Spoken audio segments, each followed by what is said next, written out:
Okay, so this is what the keyhole looks like when it's outside of the door. The plastic body colored piece is missing from it. I took it off already. But to take on these things, what happens is this piece breaks right here. But to take it off, you push this post in, and then you remove this little C-clamp. Then there's like a little collar and a spring behind it, and it'll pop right off. So it's off. Be careful, it's spring loaded. You don't want to lose the spring. That's the piece that breaks. And then you put it back together.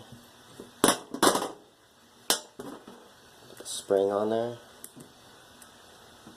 This on there. Push it down. And it's got to rotate to a certain location. Right there.